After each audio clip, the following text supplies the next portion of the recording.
Please go wild and go crazy. Welcome to the stage, Mr. Sean McLoughlin.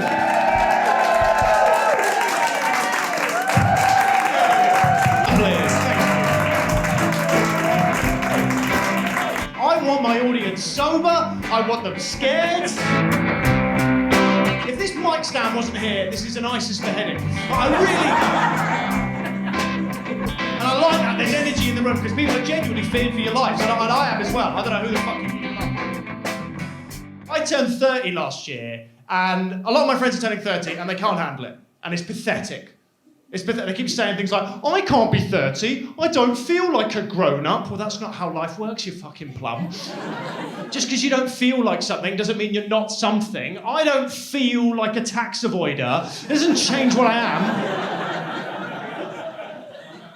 That's why I'm wearing the suit, you know? Yeah, that's why I wear the suit. Because you've got to bring maturity back at some point. Also, I just want some respect for once in my life, actually. 30 years of age, never had a shred of respect apart from when I wear a suit. Every time I wear a suit, people say nice things to me. They go, right this way, sir. They go, not guilty. It's nice. You want to know the truth? I'm the happiest I've ever been as a 30-year-old. That's the truth. Not because my life's improved in any way, shape or form. I've just finally lowered my ambitions enough that they fit this. And it's a pleasure talking to you tonight, and it's a pleasure being able to do this show for you. But this was never the dream, you know. I'm like a Roald Dahl character on a come-down giving away my wares. You know, I thought I was a genius. All through my teens and 20s, I thought I was a genius. Despite all evidence to the contrary, I thought I was a great mind. Despite being described by one of my university professors as, and I quote, the worst student I have ever encountered in life or fiction. Right, fiction. But that was the old me. God, I was ambitious back in the day. I'll tell you that right now, I was ambitious. I used to wake up every day, I used to say, I'm going to write a great novel. Every day. Now I wake up, I go, I'm going to write a good TripAdvisor review for KFC. There was too much hair in that coleslaw. It was Joseph Conrad, he was my hero. Joseph Conrad, don't know if you know who he is. 20th century author, incredible, maybe the best who ever lived. And I saw so much of myself in him, so much. Obviously he's dead, he's Polish, he's a sailor. I was a suburban teenager, I worked in Shoe Zone on Saturdays, but we were the same. We both saw through the bullshit. We both stared death in the eye and lived. Him, a bullet in the chest on the docks of Marseille. Me, an asthma attack on the monorail at Chessington World of Adventures. We were the same. I believed it. I used to sit in my room and write and write and write. And I would go to parties and I would say to people, you know the biggest problem in my life? I'm always going to be compared to Joseph Conrad. I used to say that to people. Let me give you some context, right? I wanted to be Joseph Conrad, greatest novelist of all time. 3 weeks ago, I had to delete a tweet because Radio 1 DJ Nick Grimshaw had made the same joke, okay? I've nothing against Radio 1 DJ Nick Grimshaw, but he is the thickest piece of pig shit I've ever seen in my fucking life. And if he didn't look like a model, we'd make all his money on fruit machines, all right? Now, there's a good vibe in this room. I think we're off to a good start. Let's give you some context, right? I'm going to read you a quote from Heart of Darkness by Joseph Conrad. Genuine, maybe the greatest book ever written. Probably the second greatest, I think. What greatness had not floated on the ebb of that river into the mystery of an unknown earth? The dreams of men, the seed of commonwealths, the germs of empires, always flowing into the heart of an immense darkness. I'm now going to read you the tweet that I had to delete. What's my penis got in common with Brexit? No one wants it hard. Where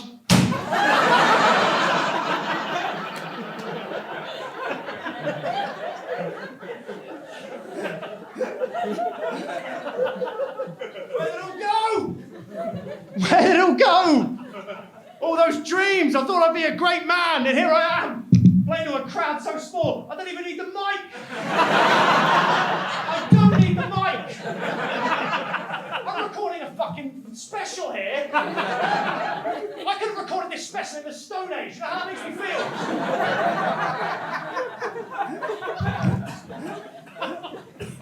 All those years, all those dreams, all that potential. Potential. People used to say that about me. They used to say, God, you've got potential. No one uses that word anymore. No one, unless it's followed by liability. No one. It slips away. It slips away, youth. You have it and then it goes. 1 minute you're 19, you're smoking spliffs in your bedroom, you're saying things like, Kings of Leon can change the world.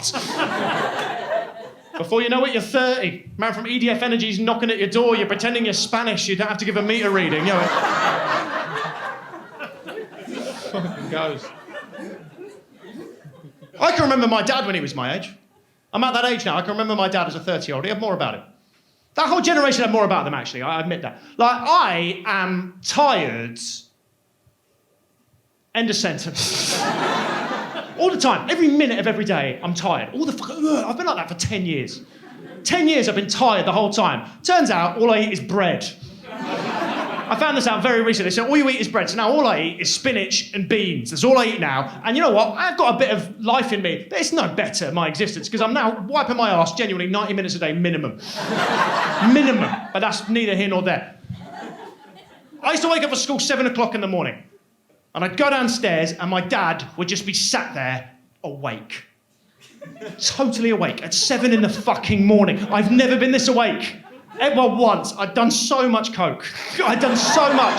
I thought I could smell Finland. I was off grid. I think about that image a lot.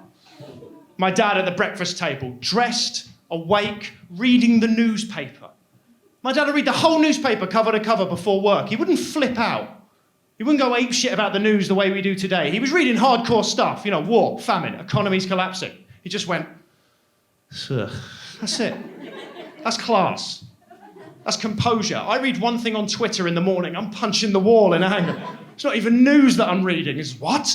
There's no Asian actors in the new Purcell advert? Nothing. Nothing. It's the phones, man. It's the fucking tech. It's the phones. Ruined my life, the phones. Ruined it. I thought my adulthood would be adventure. Sailing the seven seas. It's just my phone and my sofa. That's all my life is. My phone and my sofa, that is all I am. 90% of my day is my phone and my sofa. I'd be ashamed to let my Sims live the way I live. I really would.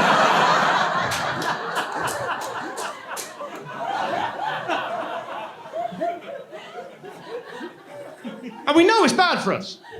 We know it's bad. In our bones, we know it's bad for us. It's sending us mad. We know it is sending us... If you were to go back in time 20 years and explain what was happening now with the technology, you'd be locked up on the spot. You'd be deemed insane. You know those people who scream on street corners? And I know you know them. Because you passed 4 of them on the walk here, I'm sure. I used to ignore those people. I listen to every one of them now. I don't think they're mad. I think they're time travelers. I think no one believes them. 1999, imagine hearing this on the street. Listen to me, I'm from the future. My phone's in my pocket. It's also my compass and my mirror. I'm not mad. There's no more Blockbuster video. There's a thing you subscribe to. Every film and TV show is there, but they're all made by sex offenders. You have to believe me. The president's an orange. The Virgin train toilets, they tell jokes. There's a thing. It's called Amazon. It's a shop, but it's in the air. Space Argos.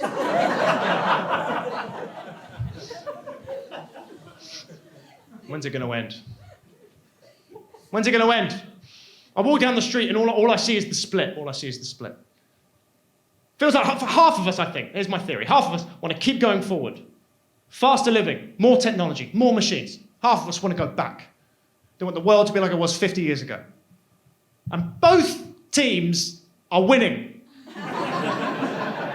They're both winning. And inexplicably, we are the most forward-thinking and backward-looking country in the world at the same time. Where does this end? This bizarre mixture of the future and the past coming around the corner. You know, no blacks, no dogs, no Irish allowed. In the Apple store. Is that where it ends? I don't know when I'm living. That's what I think. I don't know when I'm living. I don't know when am I. When am I? Am I in the future? Am I in the past? I can't figure out this era at all. Like I was on the Eurostar recently. I was on a train under the ocean. Do you hear me? I was on a train under the ocean with Wi-Fi. Are you getting this? was on a train under the ocean with Wi-Fi, watching a video of a man telling me the Earth is flat.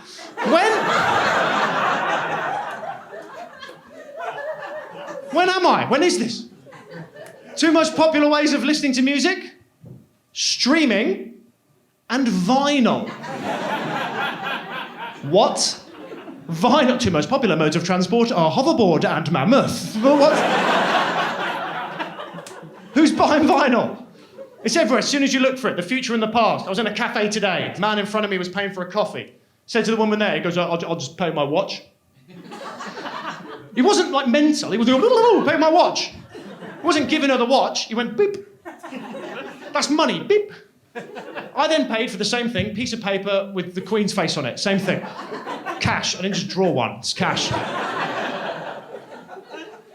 And nothing was weird. Everything was normal. What sort of business are you? You accept invisible watch money and Queen paper. I've lost you, fair enough. I usually lose people there. I mean, we have a Queen, that blows the whole timeline wide open, the fact that we have a Queen. Every time I think we're a modern country, I remember that we have a Queen. We have a Queen. We have a Queen. You know, a Queen. Like in Mordor, a Queen. And she has power. We justify it. We go, well, she has no power. She has power over people's lives. Do you remember that guy, Tim Peake, the astronaut?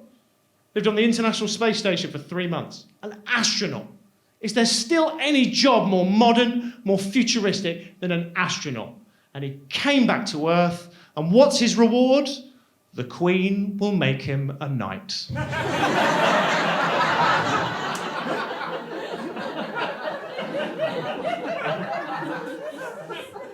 I must have looked at that headline for 3 weeks. Why would an astronaut become a knight? Do you have any idea how thick we look to other countries? This is the only place on Earth where the Queen can turn an astronaut into a knight. I'm going to say that again. I really don't think you're listening. The Queen of England, a woman on a throne, turned an astronaut from space into a knight. And not only do we accept it, we viewed it as a promotion. We speculate in the newspapers, well, maybe the astronaut will become a knight. Why would an astronaut ever become a knight? I'm losing my mind on this fucking island. It doesn't go astronaut, then knight. That's not that. It goes knight, 600 years, astronaut. That's what it goes. You're a damn good computer programmer, Tim. You're the best computer programmer we've ever seen. So tomorrow you start your new job, town crier.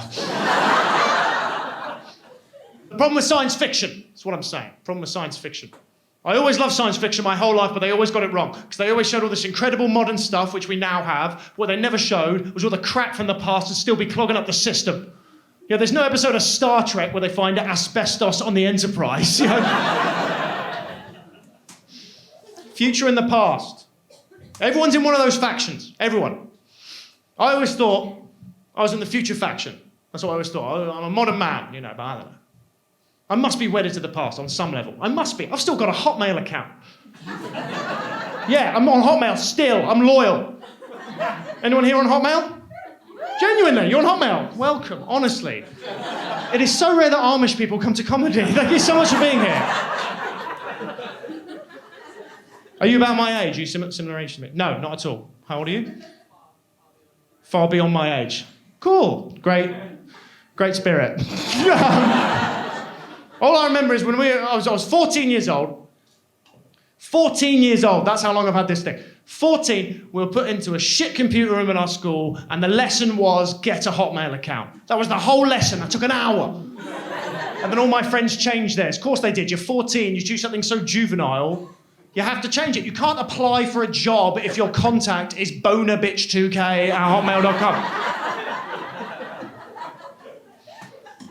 But I'm loyal to Hotmail. I'm loyal. Hotmail are interesting. They're making a lot of claims at the moment. They made one recently where they said, Hotmail are the only email provider who will never sell your data. Which is, I mean, that would be so great, wouldn't it? If anyone cared about their data. I mean, if anyone even knew what that meant, what a great gesture, because no one cares. No, we're told every day to care. You should be pissed off. Companies are stealing your data from Facebook. They're using it to manipulate elections.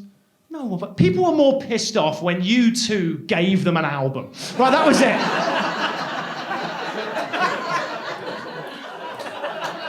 But that was a violation. But I care. I care because of my situation. Because whenever there's a breach, a big data breach, every 6 months they seem to be happening now, we get all the emails, we get all the regular emails from regular companies that we sign up to. So, your privacy is paramount to everyone here at Deliveroo. Is it really? What a claim from Deliveroo. A company that once posted a cheese toastie through my letterbox. What a claim.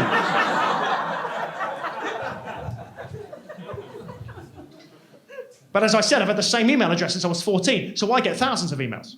Thousands. Everything I've ever signed up for in my life comes through. Whole eras of my life I'd forgotten about, or frankly wanted to forget about. Your privacy is paramount to everyone here at the Lost Profits merchandise store. Please. Please let me forget, please.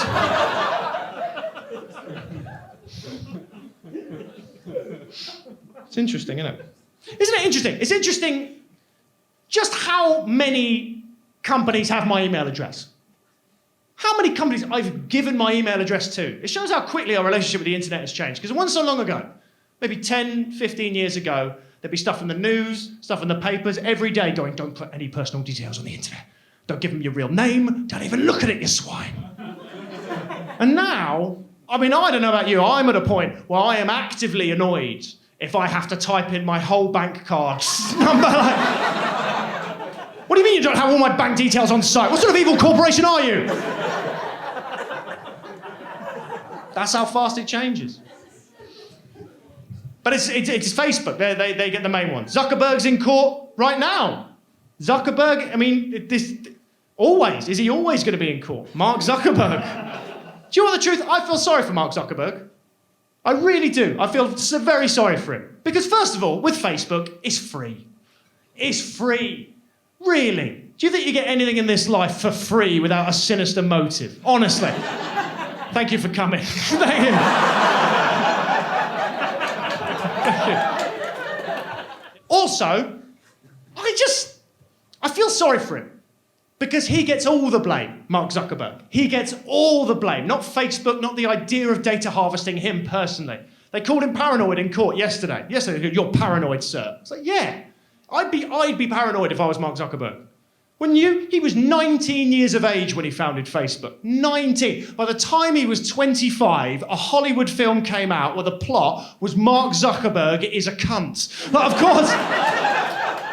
of course he's paranoid. But everyone says you've got to quit Facebook. Quit Facebook. Very noble thing to do, by the way. They're not a good company. But they're not the worst. That's the thing. Google, 1,000 times worse than Facebook. 1,000 times. You can't quit Google. Where are you going to go? Where are you going to go? Lycos dog is dead. Jeeves is in a home. Where are you going to go? That's what people say. Ever heard of Bing? Ever heard of self-respect, mate? Bing. I'd rather be dead than Bing anything.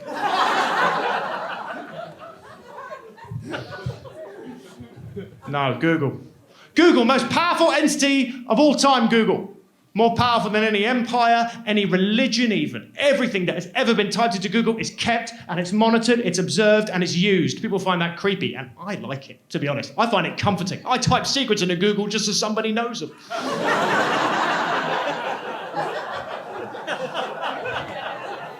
I've got things I have to get off my chest. I have no one to turn to. So I open my laptop. I go, one time I couldn't find a bin, so I put a pepperami wrapper in a baby's pram.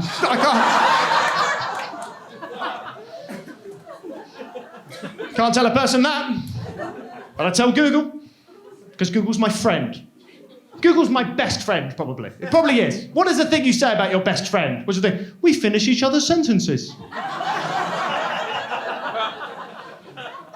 Google finishes our sentences. That is so much more fucked up than we give it credit for. It finished one of mine the other day. I had a problem. I typed into Google. I typed how do, and it knew. It knew what the problem was because it was there. It was there when I was at Tesco. It was there when I was on Amazon. It knew what I bought. It figured it out. I said, how do? And it said, you get mustard stains off Crocs? Like, it knew.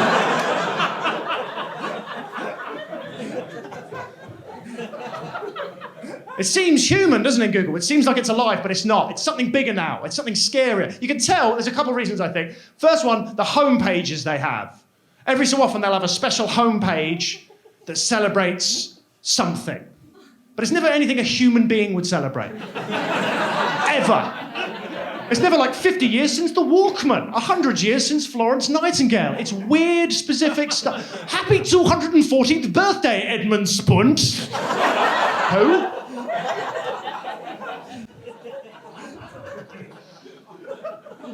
They're lethal company. How do you know they're lethal? How do you know? Because they're still advertising. Google are still advertising. What is your problem, Google? Who has slipped through the net in your eyes? Who is watching an advert for Google going, Google? Jeeves, is this true?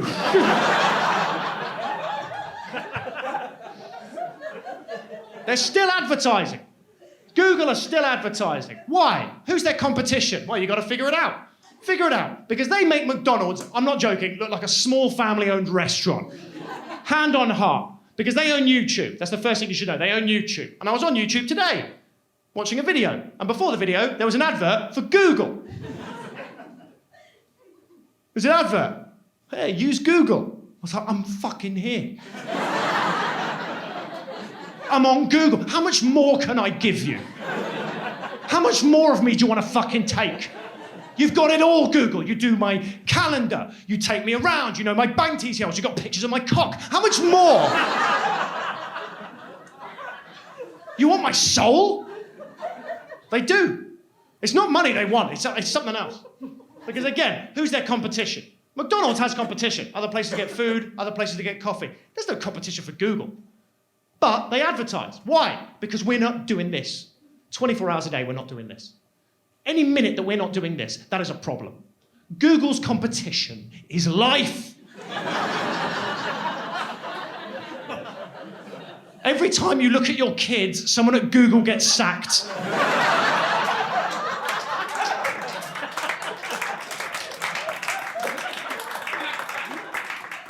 You gotta keep an eye on them. You have to keep an eye on them. Does anyone know what Google's motto is? Don't be evil. That's right. Nothing ominous about that. Don't be evil. That's their catchphrase. They chose that.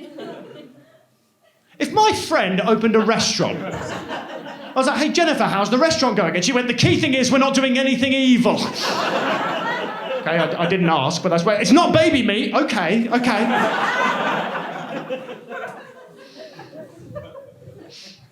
They're trying to break him up. They're trying to break up Google. The presidential campaign, I don't know if you've been following it, all the politicians in America. They're trying to break it up. Trying to break up Google, to break up the monopoly. They'll never break it up.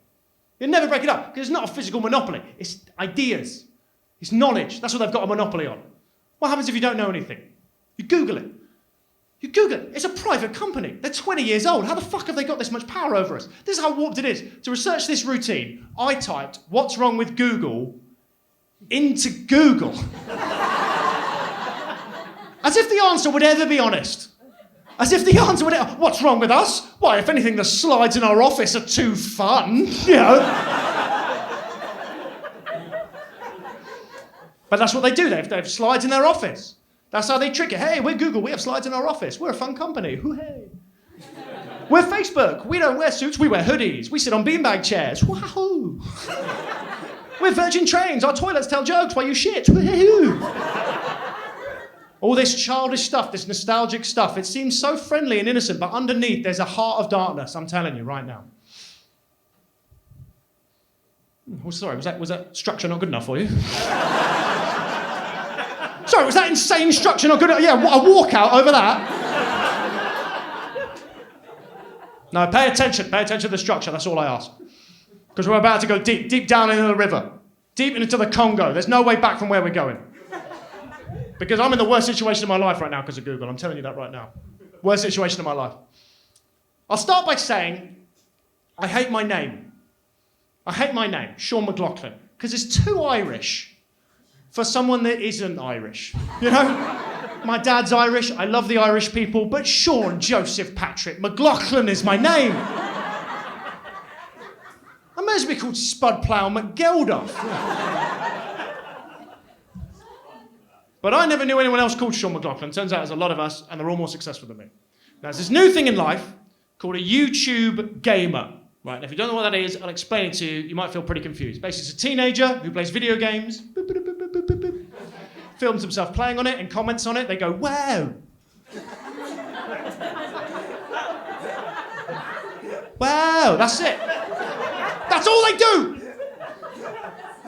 And they put these films on YouTube and millions of people watch them. Millions. The people who make them are rich, they are famous, but only in the under 12s age bracket. And the most popular one in the world, his real name is Sean McLoughlin. And his fans think that it's me. And our fan bases, they don't mix. They don't mix. For a start, his exists. But, bit eager to laugh there, weren't you, for people who are here? I've got fans. I admit that. I've got a fan base. It's small, but they're loyal. Yeah. I mean, they're scum. I'm not saying they're nice. They're real troglodyte. My fans are like what the disciples would be if Jesus turned water into meth. But that's what my fans are. And his fans are kids. His fans are sweet, innocent kids. Basically, my fans are all people who've been denied custody of his fans. It's kind of how I view it. The other Sean McLoughlin. The other Sean McLoughlin, or as my agent has started calling him, the real Sean McLoughlin. His fans think I'm him.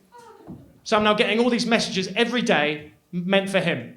Messages from 9 or 10-year-old girls. And he's their idol. He's their first crush. They're having feelings towards him. They don't realise how adult these feelings are. Do we all know where I'm going with this? I'm in the worst situation of my fucking life. Because every morning my Facebook inbox is flooded with weird, borderline erotic messages from, there's no easy way to say this, horny 9-year-olds. I don't know what to do. I don't know what to do. I'm on some algorithm somewhere. They're going to contact the police. The police are going to say to me, you're a paedophile. I go, I'm not a paedophile. I'm the opposite of a paedophile. Children want to have sex with me.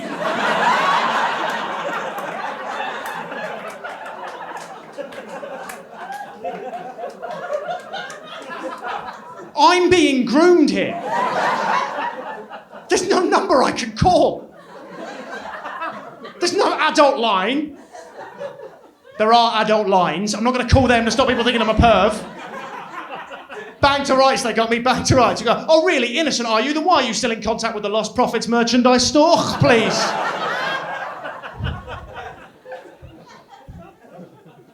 Sean McLoughlin. My name. My beautiful name. I thought it was mine. I thought it was my name to make, but it's his now. He won. Fair enough. Sean McLaughlin's a YouTube gamer. He beat me. He beat all of us. All the Sean McLaughlins. It's not just me and him. There's a whole league table of Sean McLaughlins. I'm not even second. I'm fourth. Genuinely, what I'm about to tell you is true. Number 1, Sean McLoughlin, YouTube gamer. Number 2 on the list, Professor Sean McLoughlin, Head of Islamic Studies at the University of Leeds.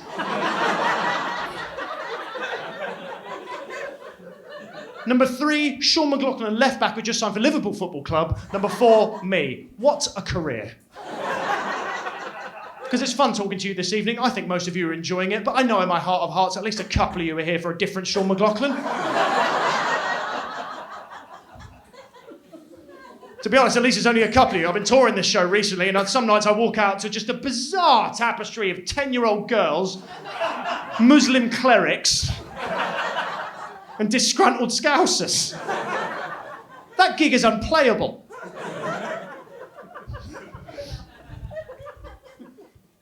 YouTube gaming. It's affected me, YouTube gaming. It's had an impact on me, not just because I might be going to prison soon, because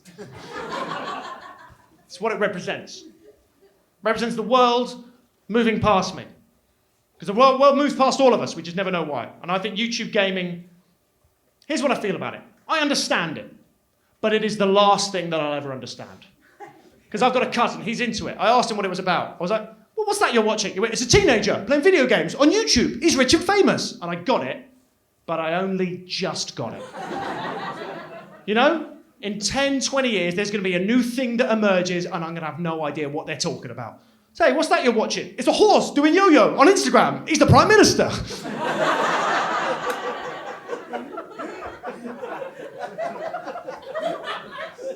I'm going to just sit on an armchair just going, where's Bradley Walsh? My wife has it even worse. My wife has it even worse. Because her name is, genuinely, Alexa. And people can't handle that. Every day, what's your wife's name? Alexa. Like the Amazon product? No, like the name. It's a name, you twerp. Why are you going to the product first when it's a name? Like, fair enough if you said, what is your wife's name? And I said, my wife is called Dyson Airblade. Like the product. Yeah, like the product.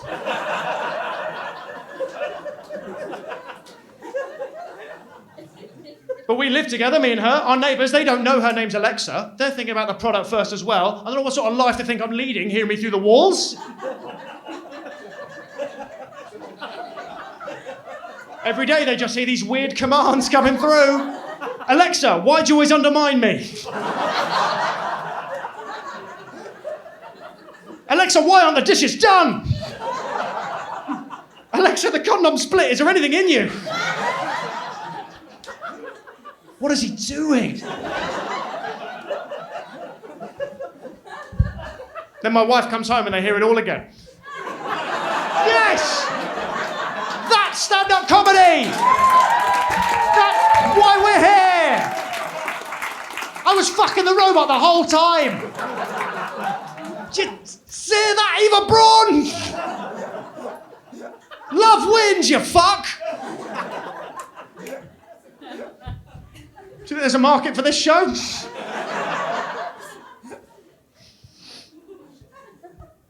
My wife. She didn't worry about the world moving past her.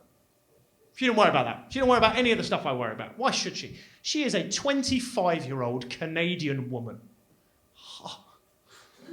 Is there anything on this earth that it is better to be right now than a 25-year-old Canadian woman? Every part of that sentence is opportunity. I'm a 30-year-old British man. Every part of that sentence is decline.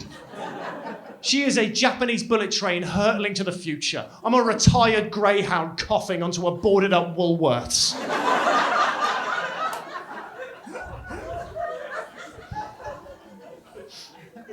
I love her so much. I love her so much. I don't like saying people are too good for other people, but she must never find out who I am.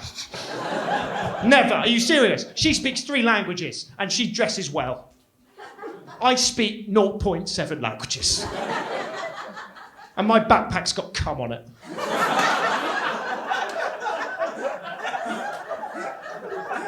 It's not my cum. I don't know whose cum it was. It came with the bag.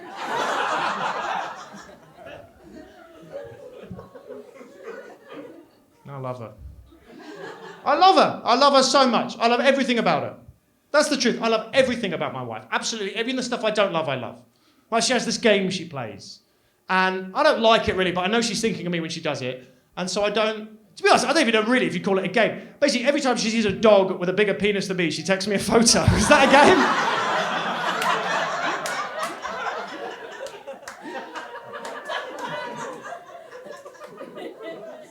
But I don't mind. Because it's love. And love is powerful. Love is powerful. I didn't realise how powerful it was to be in love like this, but fuck me, it changes things. It destroys empires. Ruins buildings. I'm not the man I was before I met her. I'm not the man. Like, I never wanted kids, for example. Never wanted kids, couldn't wait to hit 30 and get a vasectomy. Cut that cock right off. And now, I can't wait to have a baby with this woman. I can't wait. I dream about it. I've even started thinking of names. If it's a girl, Claire. If it's a boy, Spudplow. Yeah, it's gonna be...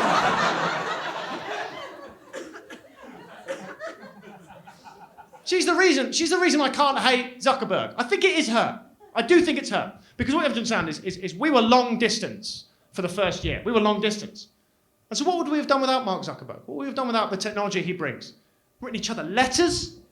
Gone down the post office and queued up with all the other fucking junkies? No. We had WhatsApp, we had Instagram, we had Facebook. These incredible, miraculous things. And they're all Zuckerberg companies. He owns all of them. I mean, say what you want about the guy, but these three, they are legitimate miracles. They are, like, in the biblical sense. They help the blind to see. They help the mute to speak. I mean, I don't know if Zuckerberg is Jesus, but let's not rule anything out. All right, we're going to walk past this routine. I really don't think I've earned you enough. We were long distance, and then we moved straight in. We moved straight in from long distance, and it was brilliant. It was brilliant. And it is brilliant. But I am unravelling. I'm unravelling.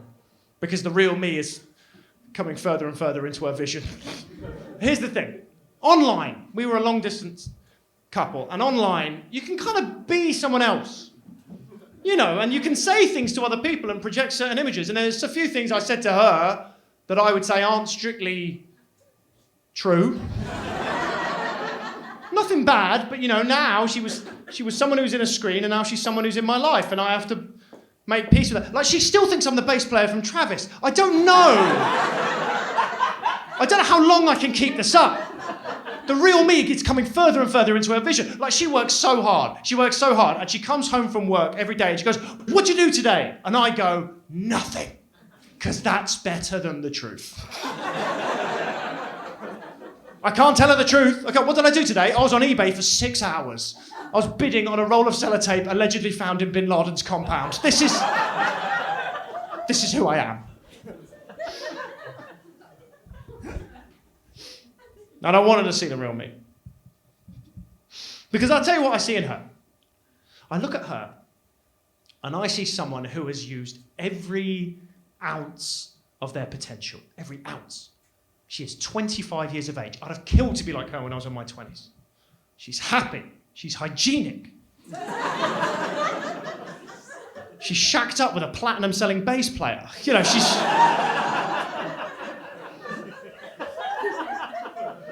My 20s were a mess. They really were. I didn't do a good job.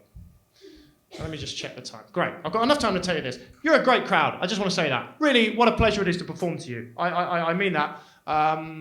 Because it's true. But also, I do need some goodwill in the room. There's a bit coming up that could be perceived as racist. So let's... It's not. All right, let's talk about my youth. There's two things you lose when you're young. There's two things you're meant to lose when you're young. There's your faith and your virginity. Those are preferably not at the same time. How was that for you? There's no God.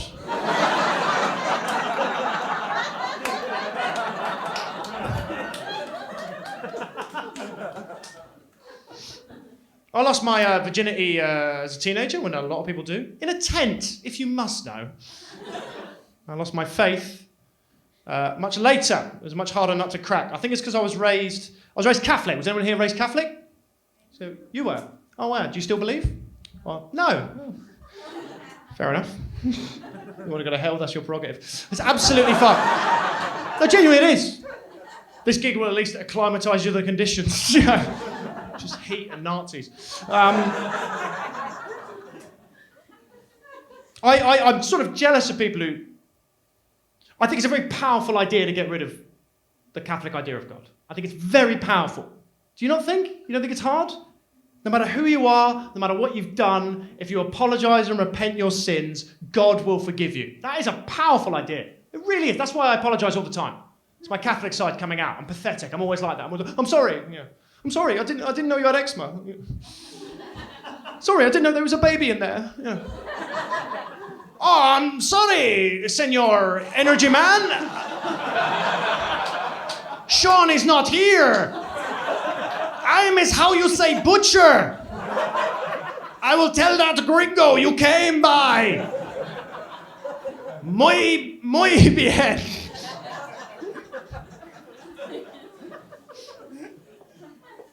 That's why Catholics say the Hail Mary. If you didn't know, Hail Mary, it's the Catholic prayer of forgiveness. Hail Mary, full of grace, the Lord is with thee.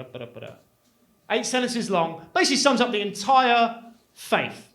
The entire Catholic faith. Well, I think it probably comes down to 2 core ideas, really, at its core, which is that everyone makes mistakes and everyone deserves another chance. Which is a pretty good way to live life, regardless of what you think of the church. It's a pretty good way to live life, that. It's definitely the opposite of how I live my life. I live my life more on I'm amazing. Why is everyone such a wanker forever? You know? But I'm saying this stuff because I think my faith may be returning to me. There is something happening in my head. There's a couple of reasons why. I'll sort of go into them. First one is, I reread the Bible last year. I reread the Bible. And a lot of stuff gets said about the Bible. Let me tell you something I don't think gets said enough. It is a riveting read.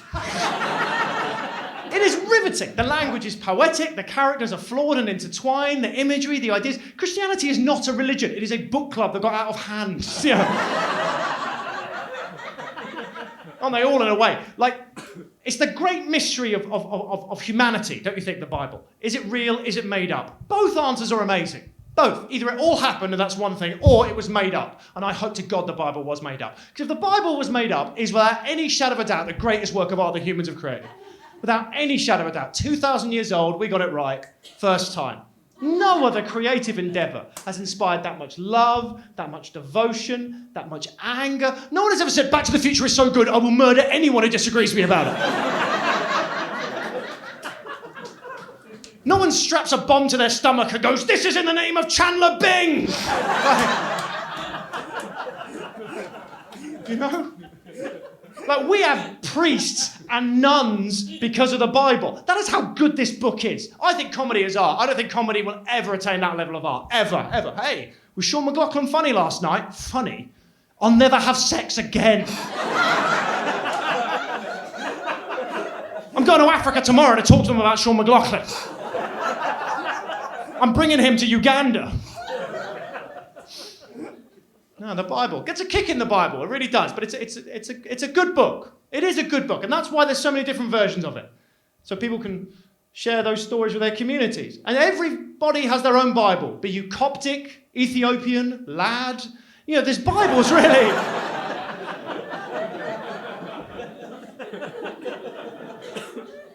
And I do find it not frustrating. It's odd how so many people I know, smart people.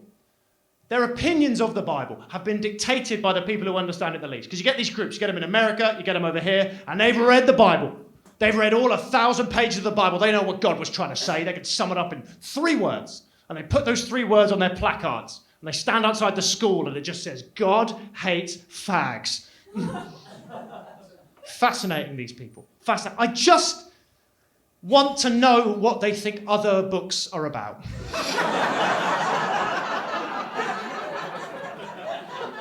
Like, if they hated the Harry Potter series, what would be on those placards? You know, broomsticks are expensive.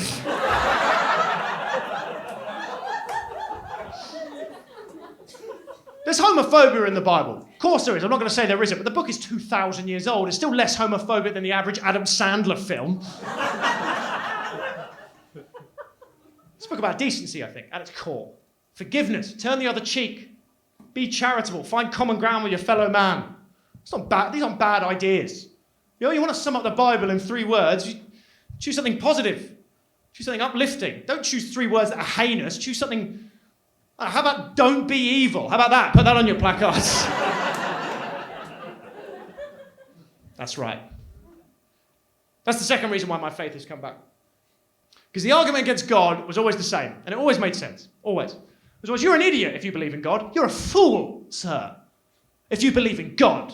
You really think there's some all-powerful being who's everywhere, and they know where you are, and they can always hear you, and they know your darkest desires.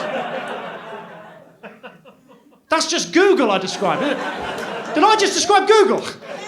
Google is God. Google is God. We killed God, and then we replaced it with something far more powerful and far less accountable, I might add. Genuinely, Google and the Catholic Church are so similar. You'd be surprised. They're both very secretive. They try and do good. They fall on their own weight. They don't pay a penny in tax. But at its core, the Catholic Church wants people to be good. Fundamentally good. What does Google want? What does it want? It wants to sell us shit. That's all it wants to do. But it's God. Google is God. It's technology, religion, future and the past. Symmetry. And I'm not, who am I saying? I'm not better than, am I better than anyone? I'm still on Twitter, I'm still on Facebook, I'm on all that stuff. If you want to contact me directly, by the way, I'm on the Daniel Bedingfield Shot 2pack at hotmail.com.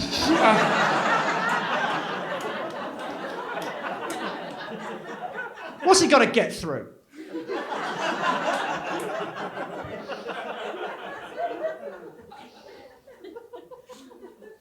Maybe there is still salvation in this world. We killed the gods, but maybe the new ones will bring us something good. Like you think about our old friend Mark Zuckerberg. You think about him. Because we're going to keep hitting this guy. We are going to keep hitting him and hitting him and hitting him. And one day he might just snap. He might just give us what we want. He might walk out onto his front lawn and go, "You hate me? Fine. You gave me all your data. You fucking gave it to me, remember? Well, you don't want me to have it anymore? Okay. I'll give it back." And he'll go to a massive hard drive he has in his house, and he'll press a button, and he'll release everything. Everything he's got on WhatsApp, on Facebook, on Instagram. He'll go, "Here you go, you want it back? Here's all your data. Here's all your secrets. Here's every late night WhatsApp message you've ever sent. Here's every drunken Facebook message you've ever sent. Here's what everyone at work really calls you. Here's what all your family think of you. Here's all your secrets. You wanted it? Also, here's your genitals. Here's every picture I've got. Here's your dad's dick. Here's your old math teacher's vagina. You want it? Here it is."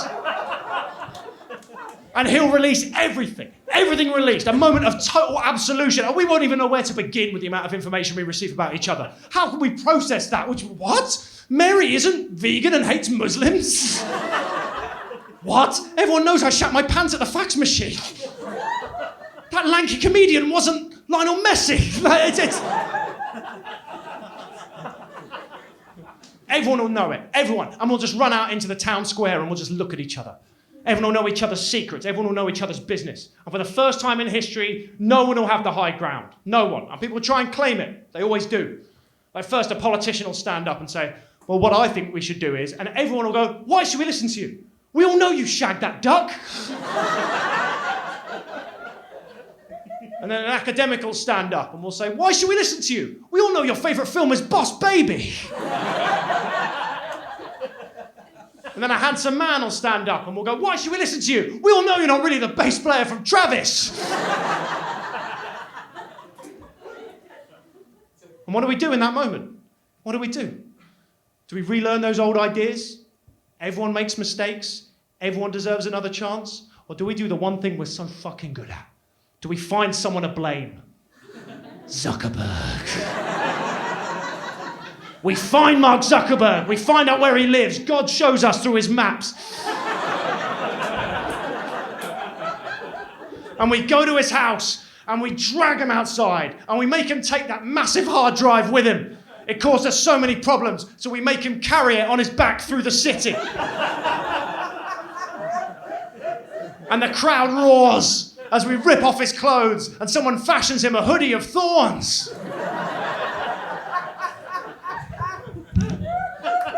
And in the end, we scream, the horror, as we string him up and we kill him. We crucify Mark Zuckerberg, this humble Jew.